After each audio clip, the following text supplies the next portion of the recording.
Bienvenidos a su programa Contraluz y gracias por estar acompañándonos en la noche de hoy y esperamos que disfruten de nuestro comentario y la entrevista que tendremos para ustedes en A Contraluz.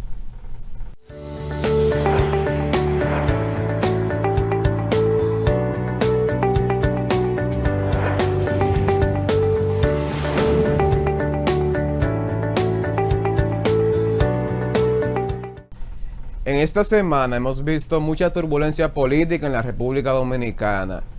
Las personas de los medios han incursionado en la política oficialmente. Tenemos el caso de Roberto Ángel, quien ha estado en acercamientos con el PRM y este lunes hizo su entrada formal al Partido Revolucionario Moderno.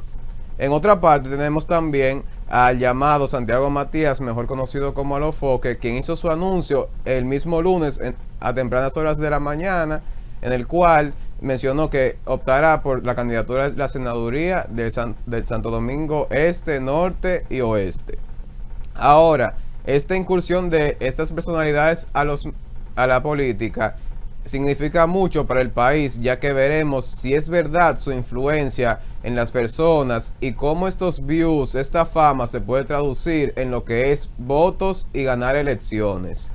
En un caso tenemos a Roberto Ángel, quien entró al PRM, y a Alofoque, Santiago Matías, está incursionando en una política en búsqueda de un partido que le dé un espacio en el cual él pueda optar por esa senaduría.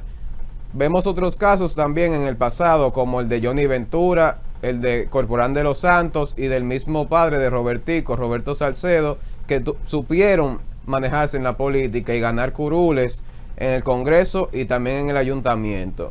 Esperemos saber si estas oportunidades que se le quieren dar dentro del espacio político sean reales y no más una pantalla de humo para las noticias del país. Veremos próximamente muchas actividades de estas dos personalidades de la República Dominicana en lo que es el ámbito político. Muy buenas noches y seguimos con nuestra entrevista con Wendy Áviles.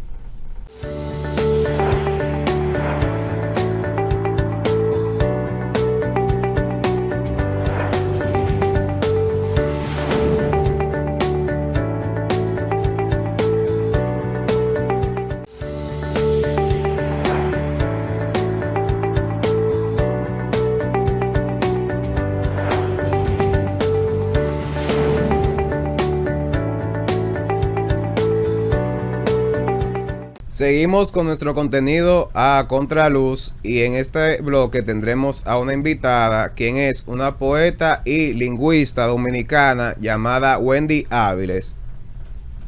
Wendy, gracias por venir al programa. ¿Cómo te sientes? Me siento súper bien por estar aquí. Muchísimas gracias por la invitación.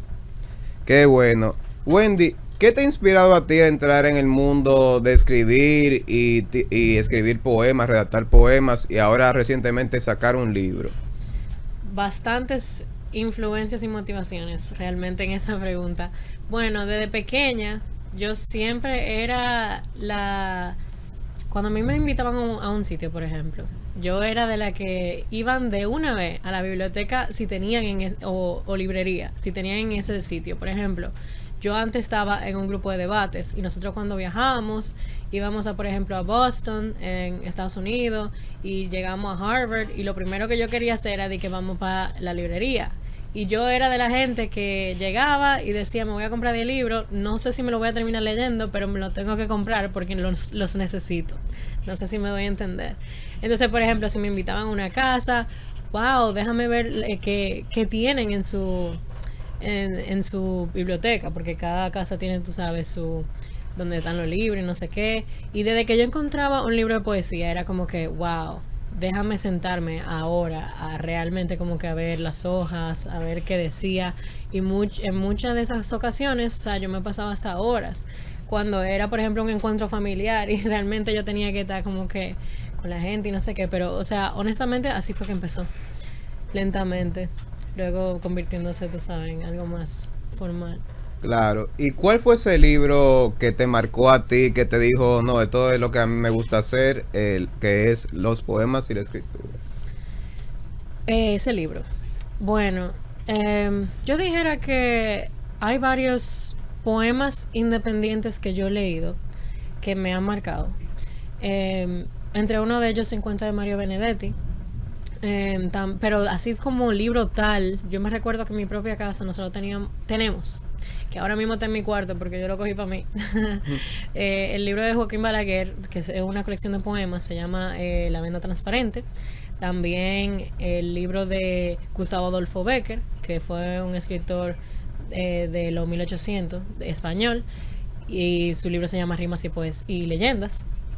Y yo me pasaba, o sea, ese era los dos libros que yo siempre volvía. De que déjame volverlo a leer para ver que si yo siento algo diferente o para ver si encuentro algo diferente. Y yo siento como que así es que tú te das cuenta que es lo que te está moviendo. Y eso, para mí, esos fueron los libros. Y ya que hablamos de los libros que te impulsaron en la lectura, ¿quiénes son los autores que tú dijiste que son dignos de tu admiración para este oficio? Yo creo que 100% Billy Collins. Ya eso es en inglés. Yo me vi su masterclass entero. O sea, yo me sentaba y decía de que wow, o sea, yo quiero ser como él, 100%. Y aparte de él, también está Robert Frost, que es uno de los poetas más conocidos realmente, que él tiene muchos poemas que uno lo lee y se ven como sencillos, porque él no usa palabras muy como adornadas, vamos a decirlo así. Él escribe como si nosotros estuviéramos hablando, pero siempre al final del poema él como que te lo voltea y tú te quedas como que wow, yo pensaba que él me estaba hablando, por ejemplo, de un papel, pero realmente no, él te estaba hablando de una reflexión de la vida. Y para mí eso era un 100% una inspiración, que tú puedas hablar con un idioma directo, pero que al final del día se te quede, ¿entiendes? No, claro. Y cuando un apasionado por la lectura salta de leer y leer a tomar la decisión de escribir su propio libro, sea de poesía o un libro histórico, de cualquier otro tópico, ¿cuándo se da ese momento? Yo creo que ese momento se da ya después de que uno tiene tiempo explorando y se da cuenta como que yo quiero hacer algo con esto, como te había dicho anteriormente, como que habían estrofas que yo quería de que cambiarlas un poco y como que adaptarlas a algo que yo sentía que le hacía falta, o tal vez no le hacía falta porque yo veía que el poema estaba precioso de por sí, pero que yo lo quería hacer como adaptarlo a mi, como a darle una firma personal, digamos. Entonces ahí yo empecé y hasta de mis amigos también que me mandaban poemas y yo decía, espérate, ¿y qué pasa si yo hago esto? ¿Qué pasa si yo meto esta metáfora aquí? ¿O qué pasa si quiero meter esta imagen? Porque hay veces que una imagen que para ti 100% tiene sentido, tal vez para mí significa otra cosa y le falta o ¿tú entiendes? Entonces yo empecé así, manipulando lo que veía, que me gustaba y que apreciaba. Y así fui coleccionando como más y más piezas, porque realmente, o experimentos. Yo cogí una clase de poesía que me decían que no todo es poema. Aunque tú escribas estrofas y versos, no es poema necesariamente. ¿Y qué tú es? Tienes que convertirlo en un poema. ¿Y cómo tú haces eso? Tú coges el experimento, tú lo manipulas hasta que llega un punto que tú dices, ya, eso está completo. Ahora, ¿qué te dice que eso ya está completo? Eso es un tema. Bien, pues Wendy nos trajo aquí unos ejemplares del Bilingüe Catárasis, que es su libro más reciente y su primer libro que ha sacado, que es una colección de poesía. Entonces quisiéramos saber de dónde brinca un escritor que la mayoría empieza con poesía, como el caso de Mario Vargas Llosa. ¿Por qué empezar con poesía y no un libro per se? Es una muy buena pregunta realmente. Mi sospecha es la siguiente, por lo menos en mi experiencia propia, es que se necesita un poquito menos de disciplina que un libro de ficción o no ficción. O sea, un libro de 200 páginas no es lo mismo que un libro de 90 páginas. El mío ahora mismo tiene 90 páginas. Y yo decidí hacerlo más corto, ¿por qué? Porque mi motivación principal es compartir, añadir algo a lo que es la poesía. Porque muchos se limitan y dicen, no, yo no estoy, o sea, esa no es la mejor versión de lo que yo puedo hacer, y se quedan con esa mentalidad y nunca sacan nada. Entonces para mí el primer paso era sacar algo que, o sea, en este momento yo siento que está por lo menos semi-completo y ni siquiera tiene que estar ahí que al 100%. Ahora mismo yo te puedo coger por lo menos tres poemas de aquí y decirte, no, en verdad yo voy a trabajar en eso y voy a sacar una versión nueva, porque para mí los poemas no mueren así. O sea, uno sigue leyendo poema y puede decir, en verdad yo cambiará esto y esto, para mí. Entonces, Eh, para responderte, yo creo que parte de la disciplina, número uno. Y número dos, yo te dijera que el proceso de publicación es un tema. Y es un tema que no todo el mundo entiende ni que va a entender. O sea, es sumamente exclusivo, no está abierto a la mayoría de las personas que quisieran hacerlo. Incluso en el programa que yo me metí para poder, que es un grupo de autores, para poder sacar el libro, ellos nos dijeron que solamente un 2% de las personas que empiezan a escribir un libro terminan publicándolo. O sea, ya te entiendes. Es un tema, la publicación, y yo entiendo que muchas de las personas, como tal vez como Mario Vargas Llosa, no pudiera hablar por él, pero yo te podía decir que de mi experiencia, yo tenía que conocer ese proceso. Porque yo empecé este libro en el 2019, por lo menos tuve que yo te dije que el 2018-2019 yo tenía planteada esa idea. Pero para que llegara a este punto, que me llegó, o sea, la semana pasada, los libros físicos, eso me tomó de esos años hasta aquí. ¿Te entiendes? Entonces, y eso fue un proceso de entender, de entender todo lo paso que conlleva la publicación. No, claro, y yo creo que este libro es un resultado de lo que es la persistencia, por todo lo que me has mencionado. ¿Y qué te lleva a llamarle el bilingual catarsis? Sí, 100% la persistencia, pero el bilingual catarsis sale de lo que yo sentía cuando yo tenía un sentimiento que tenía que trabajarlo, que no lo entendía bien, no importa de lo que sea, puede ser positivo o negativo, puede ser personal, puede ser ya un poco más macro. Por ejemplo, hay poemas políticamente orientados, pero cuando yo tenía un sentimiento que yo decía, yo tengo que como que escribirlo, porque tú ves que a veces hay personas que necesitan hablar de sus situaciones para poder entender lo que está sucediendo. Yo era más de déjame sentarme conmigo misma, déjame ver qué yo hago con este sentimiento. Entonces, después de que lo tenía en la hoja, yo sentía como, wow, me siento mucho menos pesada. Es como que cuando tú tenías algo así, como cargando con él y tú lo sueltas. Para mí, eso es lo que significa catarsis.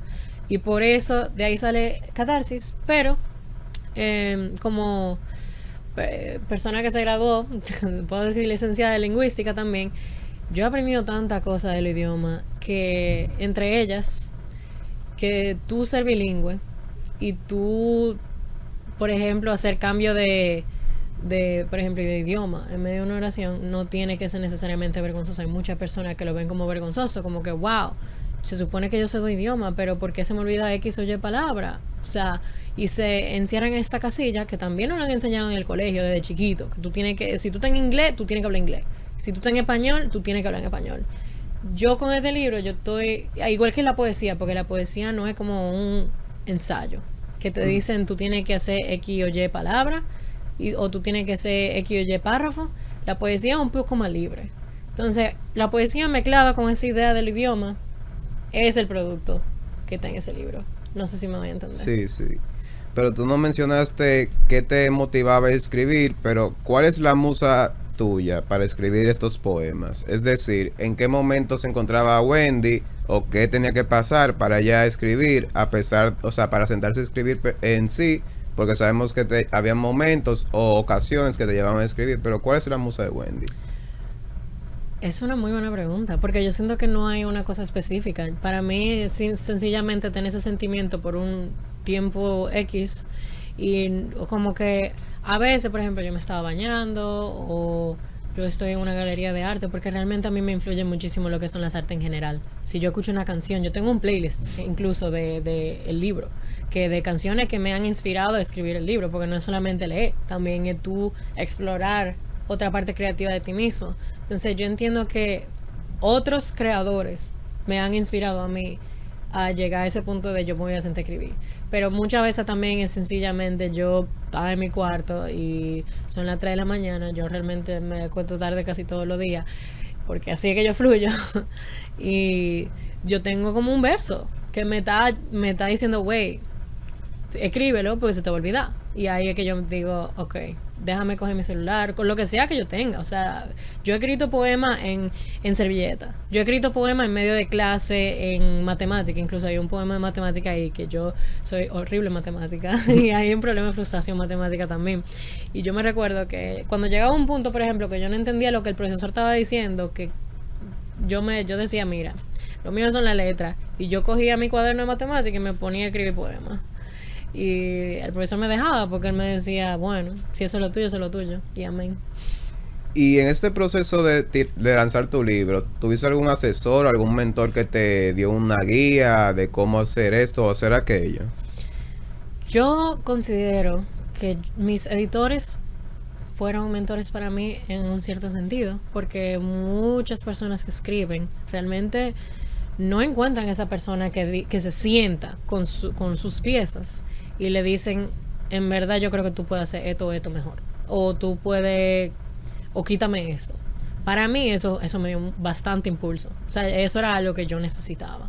Pero aparte de eso, de mis editores, yo dijera que una amiga de la universidad, que ella también publicó su libro de poesía, también escribe, y nosotras tenemos la misma edad y nos conocimos desde el primer día que entramos a la universidad, que yo fui a Emory University en Atlanta, Georgia, y nosotras nos conocimos, éramos estudiantes internacionales. Ella también tiene varios idiomas que sabe. Yo me veía mucho en ella, realmente, y ella encontró el programa de autores y me dijo, vamos. Y también fue la primera persona que me hizo leer mi poema en público, que realmente eso también me impulsó a yo querer compartir lo que yo escribía. Y la segunda persona ya era dentro de esa comunidad de autores, y ella me dijo, yo también publiqué mi libro, y me dijo, mira, yo estoy aquí para todo lo que tú necesites en este proceso, voy a leer todos los poemas tuyos y te voy a decir qué yo pienso de eso. Yo también le compré su libro, le di lo que pensaba de él. O sea, es una colaboración 100%. Y para un escritor, ¿qué es más importante? ¿Entenderse a sí mismo en lo que escribe o poder darle la oportunidad a las personas que lo entiendan?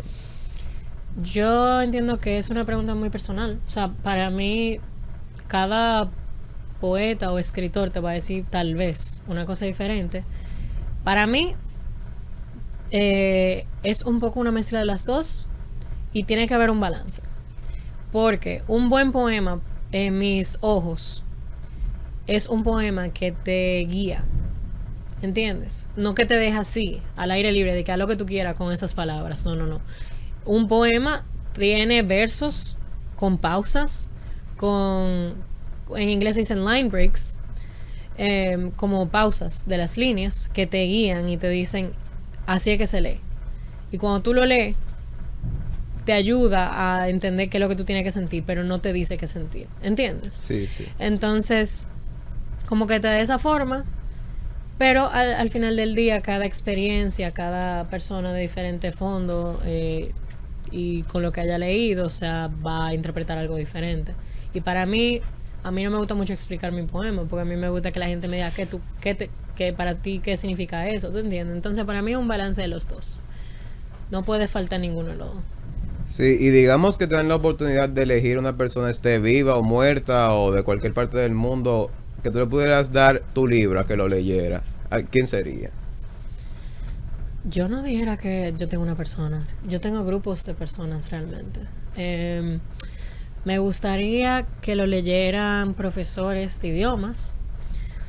Me gustaría que lo leyeran personas que le interesa obviamente la poesía y la lingüística, porque yo la nota del autor, yo hago como no un análisis, pero yo utilizo mi conocimiento de la lingüística para como que explicar de dónde que surge esa necesidad de, para mí, poner en un solo libro de que 2 idiomas. Incluso yo puse un poco del dialecto dominicano, o sea, yo puse palabras que uno no lo ve en un poema normal. Entonces, bueno, dominicanos también, personas que realmente dicen, para mí la poesía como que no me llama, yo también los invito a leerlo y a ver qué piensan. ¿Y qué consideras tú que fue lo más difícil del proceso de lanzar, escribir este libro? Lo más difícil que tú puedas considerar. Eso es una pregunta sencilla realmente, porque yo pasé bastante trabajo con la parte de la recolección de fondos. Ese libro, aunque se ve pequeño y no sé qué, realmente ese libro, o sea, costó tiempo y costó dinero, la impresión, el diseño, los editores, o sea, no solamente mi tiempo, ¿entiendes? El tiempo de todas las personas y el equipo que formó parte de que eso sucediera. Entonces la recolección de fondos fue un poco difícil y también yo dijera que la venta, porque siempre hay un pic. ¿Tú entiendes? Como que, acaba de salir algo nuevo, todo el mundo siempre va a lo que es nuevo. ¿Y qué pasa con lo que ya es un poco más viejo? Se queda en el olvido. ¿Entiendes? Entonces, la venta también, yo dijera que se complica. Incluso, cuando yo fui a donde los suplidores de Cuesta Librería, ellos lo primero que me dijeron fue, nada más tráeme 5 libros. Y yo, como que 5 libros. Dije, no, porque es que la gente no lee poesía. La gente no, como que eso no se vende. Y yo, no es una sorpresa, pero tú entiendes, esa es la realidad. Pero valió la pena. 100%, 100%, sin duda, sin duda. Incluso yo tenía que terminar mi tesis, o sea, yo estaba en este proceso cuando tenía que terminar mi tesis, si me quería graduar con honores, porque así era mi universidad, yo tenía que, tú sabes, terminar con mis trabajos de la universidad también. Yo tenía muchas cosas encima. Y yo realmente, en muchos momentos, yo puse en pausa mis cosas académicas y yo dije, en verdad, déjame resolver mi libro primero. O sea que, para mí, esa era una de mis prioridades y que ya está hecho. O sea, yo todavía no me lo creo, para ponértelo así. Bueno, volvemos en breve, entraremos a una pausa y seguiremos en el próximo bloque con nuestra escritora dominicana, Wendy Áviles.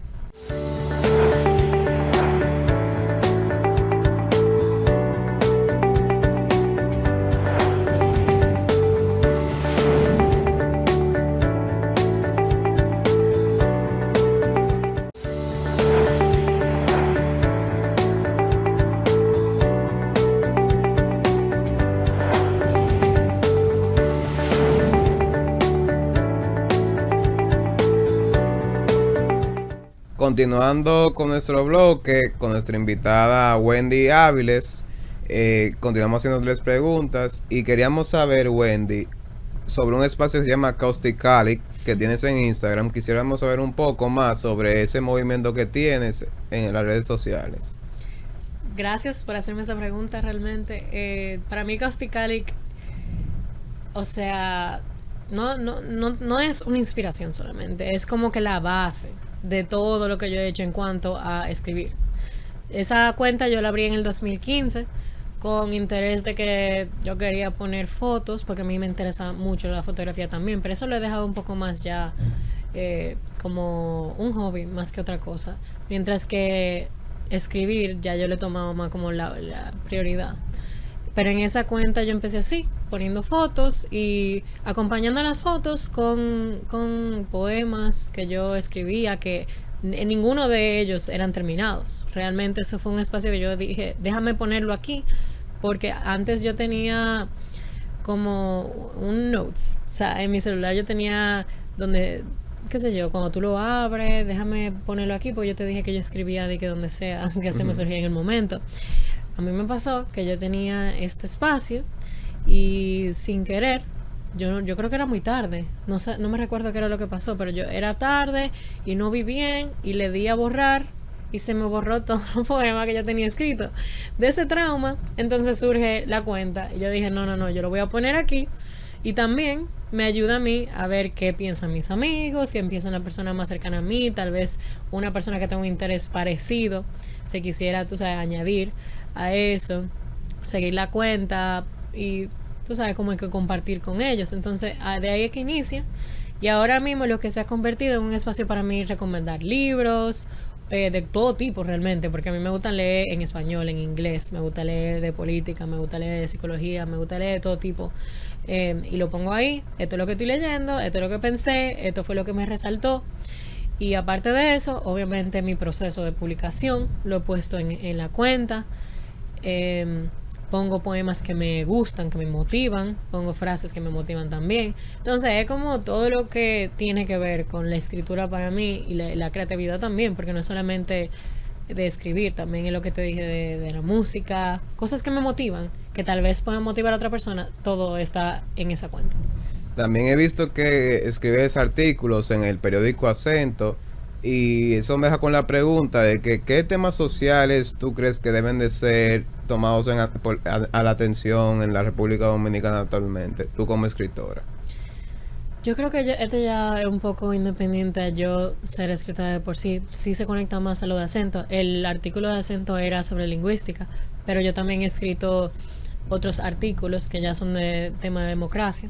A mí me interesan, específicamente yo creo que en República Dominicana hay que centrarse 100% y no quitar el enfoque del asunto de la corrupción, el asunto de la inequidad socioeconómica que existe y seguirá existiendo porque, en fin, es un país en vías de desarrollo, o sea, no es un país 100% desarrollado. Y también con lo que está sucediendo con la democracia universalmente, realmente si uno ve los reportes, la calidad democrática universalmente está bajando puntos. ¿Y qué significa eso? Que nos estamos acercando más a la autocracia, que los pueblos se están inclinando más de ese lado. Y para mí es un tema de preocupación 100%. Otro tema que me preocupa bastante, la política públicas en cuanto a, por ejemplo, lo del clima. Lo del clima me importa, los derechos humanos, porque si la democracia falla, los derechos humanos se van también. Y claro, lo de la pandemia ha demostrado que hay bastante por hacer. Bueno, ¿y en la República Dominicana existe o no una cultura por la lectura? La cultura va evolucionando con los tiempos. Si nosotros decimos que queremos que la cultura se base en eso, se va a basar en eso. Entonces, yo ahora mismo lo que veo es que hay bastante... Yo creo que hay una decadencia, 100%. Pero al mismo tiempo, siempre hay un grupo de personas que son interesados por esos temas. ¿Qué sucede? Que hay que abrir esos espacios. Este espacio, por ejemplo, es un buen inicio a eso. Espacio de libro de lectura, o sea, digo, de como círculos de lectura. Eso también puede ayudar. Páginas también en Instagram que motiven a eso. Que no solamente sea la mía, que sean más. Eso también ayuda. Todo lo que tenga, que sea como que haga una bienvenida a diferentes puntos de vista y que crea un espacio para tener esos diálogos culturales e intelectuales también. Eso ya fomenta a que la gente empiece a leer y se quiera informar. Eso es lo que hay que hacer, en mi opinión. Ahora, que si hay una cultura de eso, yo creo que las redes sociales es una herramienta que se puede utilizar para eso y se está utilizando a cierto punto, pero que no se puede quedar ahí, que hay que seguir. Sí, porque en las redes sociales he leído que personas que se las basan en ellas leen como si fuera un libro al día de tantas noticias que ven. ¿Y qué tú crees que pasaría en la República Dominicana si en vez de ellos leer en las redes sociales se pueden leer ya libros de temas diversos y se pueden enriquecer su mente? Yo creo que es una muy buena pregunta y yo creo que realmente las redes sociales es un tema muy delicado porque hay de todo, o sea, es muy difícil tú poder controlar lo que tú ves y también las redes sociales están como diseñadas de una manera que ese sesgo implícito que tú puedas tener te lo alimenta. Entonces, ¿qué pasa? Hay una confirmación de tus propios sesgos. O sea, cada cosa que tú estás viendo, cada cosa que tú estás siguiendo, tú estás viendo lo que tú quieres ver. Y eso es muy, muy peligroso. Porque, ¿qué pasa? Si yo tengo... Por eso es que hay bastante división ideológica ahora mismo. No por eso. Pero eso no está ayudando. Entonces, ¿qué sucede? Si uno se pone a leer libros que pueden quitarte de esa burbuja, eso te expande 100%. Y yo entiendo que la gente tiene que tener moderación en cuanto a las redes sociales. Y eso lo digo yo como si yo lo estuviera haciendo ahora mismo. Realmente todo el mundo tiene ese problema de que si uno se pasa después, o sea, de X cantidad de horas en las redes sociales, tú vas a caer en ese hoyo inevitablemente. Entonces siempre hay que tener una moderación con eso. Siempre los libros están ahí. Y siempre tenemos la oportunidad de decir, dame un segundo, déjame pausar esto. Yo sé que hay mucha noticia todo el tiempo, pero los libros siempre están ahí para informarnos. Y yo entiendo que eso, hay que tener ese hábito. Y como profesional en la lingüística, ¿cómo catalogas la enseñanza oral y escrita del español en la República Dominicana? Yo creo que todo lo que nosotros hemos visto, por ejemplo, de los exámenes, por ejemplo, de los estudiantes de escuelas públicas y hasta de privadas también, todo enseña que aquí la educación hay que ponerle más, o sea, hay que ponerle más empeño, hay que ponerle más tiempo, recursos, o sea, no es algo que se puede quedar atrás para nada. En la pandemia tampoco ayudó para nada ese tema, o sea, es un problema y ya, ¿entiendes? Es un problema y seguirá siendo un problema, porque eso no es algo que, mira, que construimos escuelas, no. Eso no es construir escuelas. Eso es que, yo creo que fue Sócrates que dijo algo que voy a decir ahora. Es más o menos como que yo no le enseño a mis estudiantes qué pensar, sino ¿Cómo pensar? cómo pensar. Y eso es una diferencia 100%, porque tú no le puedes decir a un estudiante, léete este libro y embotéllate eso. Que aquí, por lo menos en mi experiencia, era embotéllate eso que tú vas a pasar. Ajá. ¿Y entonces? Y después que yo ya se me olvidó lo que me embotellé, o sea, yo no sé cómo pensar. Entonces, eso es algo que hace falta. Pues más que lectura comprensiva, básicamente los estudiantes en la República Dominicana pasan los ojos por los textos del libro. O sea, es que eso también eso tiene importancia, tú pasar de que página por pasar página, pero yo creo que ni eso, porque con eso de los resúmenes online de libros, o sea, son una buena herramienta, pero si uno solamente utiliza eso y dice, ya, con este resumen me lo embotello y ya con eso paso la clase, porque es el problema que para pasar, esa es la mentalidad que yo he visto, y aunque no lo quiero generalizar tampoco, pero realmente eso es lo que yo he visto. No sé si, por ejemplo, en tu experiencia tú has visto algo diferente. No, totalmente de acuerdo con lo que tú planteas. Y hemos visto también que has participado en diversas movilizaciones sociales. ¿Te apasiona la política o es más por un tema de país? Las dos cosas. O sea, para mí surge por los problemas del país. No surgen como interés personal. Yo nunca he dicho yo quiero ser presidente. Pero yo siempre he dicho yo quiero ayudar al país de la manera que yo pueda. Entonces sí, realmente la política es inevitable que te guste si te interesan los problemas del país, ¿entiendes? Y más si tanto de la oportunidad de progreso que existe en este país es, o sea, a través de la política que se puede arreglar, ¿entiendes? Entonces yo no tengo ninguna aspiración de candidata ni nada por el estilo, pero sí me he metido, por ejemplo, en observación electoral, que fue una de las mejores experiencias que yo pude haber, o sea, tenido en serio en mi vida, porque fue durante la pandemia, en el 2020, después que se movió la fecha de las elecciones, y yo llegué aquí, o sea, en medio de la incertidumbre que había, que no se sabía de que se sabía que era súper transmisible, o sea, con la facilidad que tenía el virus, pero no se conocía tanto, sí, de el virus. Y, o sea, yo duré hasta meses diciéndole a mis padres de que, güey, yo tengo que hacer esto, o sea, yo no me puedo morir sin yo como que meterme y ver lo que hay realmente. Porque, bueno, el punto general de lo que te estoy diciendo es que las instituciones son muy importantes.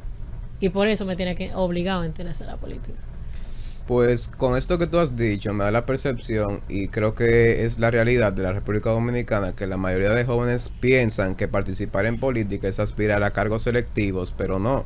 Se puede participar en la política en otros ámbitos. ¿Qué crees de la importancia de esta participación, sea electiva o pasiva? 100% de acuerdo contigo. Realmente no hay nada pasivo si tú estás participando, porque cada persona tiene su voto. Y tú informarte, por ejemplo, de candidatos presidenciales, y no solamente de los candidatos, porque yo entiendo que esta cultura es muy presidencialista, o sea, es muy de personajes políticos más que de la política que ellos están tratando de impulsar. Y también lo mismo con los partidos. La gente piensa, no, que tú eres del PRM, que tú eres del PLD, que tú eres de Alianza País, que tú eres de X. No, no, no, no, no. Es que, ¿qué están haciendo ellos? ¿Cuál es su idea? Infórmate. O sea, ellos tienen que publicar y lo publican y lo ponen en sus redes, lo ponen en donde sea. Esta es mi idea. Y aunque no lo vayan a hacer, o sea, al pie de la letra, porque obviamente un político siempre te va a decir más de lo que va a hacer, porque ahí siempre van a haber impedimentos en el camino, pero infórmate como quiera, porque al final del día uno tiene que saber por quién está votando y no dejar de votar, porque esa es tu herramienta más importante como ciudadano. Tú tienes que utilizar esa herramienta y tú tienes que participar, pero otra manera de participar también son esto. Para mí es una manera de participar políticamente, porque tú estás, o sea, dando información, y la información también parte de ese proceso de tú querer, tú sabes, meterte en ese asunto. Y por estas falencias, ¿crees tú que el país no se ha desarrollado más de lo que debería de haber estado en este momento? Eso 100% parte de, porque o sea, yo entiendo que hay una conformidad en ese sentido, de que no, ya yo he votado por este partido todos los años, por ejemplo, en generaciones más, no tanto en los jóvenes, pero más en generaciones, y también los jóvenes a veces que se dejan influenciar de que no, que mi papá siempre vota por X partido, y o sea, según él les va bien y ya yo voy a votar por eso. Yo he escuchado un sinnúmero de personas de nuestra edad que dice eso, que piensa de esa manera, y también de adultos ya de más edad que dicen, yo siempre he hecho esto y lo voy a dejar así. Y eso no, en mis ojos, eso no está bien. Y en base a propuestas de partidos o candidatos, ¿no crees tú que las propuestas al final son muy parecidas y no tienen ninguna marcación diferencial entre ellas? Yo creo que sí hay diferencia. Yo creo que sí hay diferencia, y porque ningún candidato político va a ser igual, aunque haya esa como aunque haya ese prejuicio de que todos los políticos son lo mismo. No, realmente no. Cada político tiene un fondo, o sea, económico diferente, una ideología diferente, o sea, una formación diferente. De ahí es que se derivan las políticas que ellos están impulsando al final del día. Aunque obviamente el partido también va o sea, influenciar, pero por eso que uno tiene que informarse, porque no es lo mismo todo. ¿Y tú crees que algún día en la República Dominicana llegaremos a votar por propuestas, por ideas, por ideologías y todo eso, en vez de votar por caritas y dinero? Yo tengo esperanza. Yo tengo esperanza. Yo quiero decir que sí. No te puedo decir con 100% certeza, y siempre, o sea, uno no puede tampoco ¿cómo se dice eso? Homogeneizar Claro. La población, porque hasta que no se trabaje en la educación, hasta que no se trabaje en todo lo demás que juega un rol en eso. ¿Y cuáles son los proyectos a futuros de Wendy? Bueno, ya publiqué el primer libro. Ahora mismo mi proyección es iniciar mi maestría de ciencia de servicio exterior.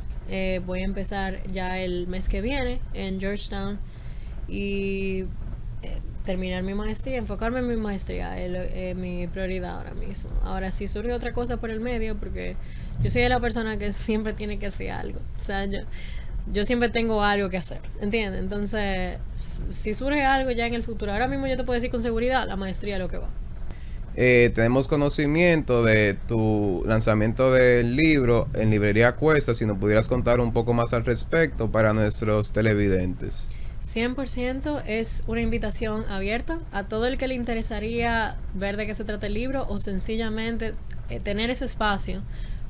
Por favor, acompáñenme en Librería Cuesta el 28 de julio a las 5:30 más o menos, pero también pueden llegar un poco más temprano. Estaré haciendo la firma de libros, también abriré un espacio para una lectura de poesía, y abriré un espacio aún más para que quien sea que le interesaría compartir por primera vez lo que sea que hayan escrito, sea un poema, sea un cuento corto, lo que sea, por favor compártanlo. O sea, yo voy a abrir ese espacio, o sea que únanse, y 100% lleguen con la mente abierta, aunque no vayan a compartir, por lo menos a que quieran abrir, o sea, tomar ese espacio para poder apoyar a lo que es la cultura, lo que es la lectura, y 100% motívense porque hay algo demasiado que llena de leer y tomarse ese tiempo. Entonces, lleguen si pueden. Gracias.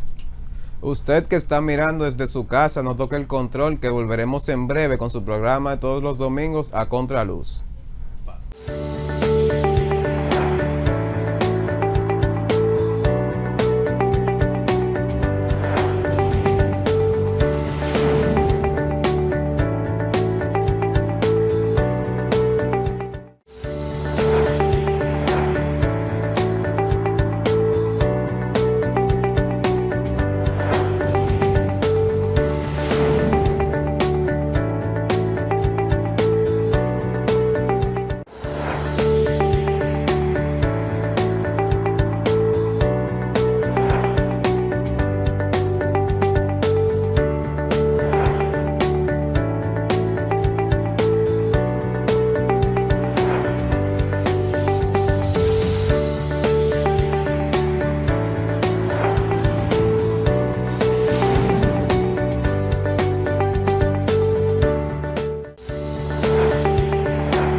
Agradecemos su sintonía en la noche de hoy en A Contraluz. Esperamos que disfruten todo nuestro contenido que tenemos para brindarle todos los domingos. Esperamos que pasen buenas noches y nos vemos el próximo domingo.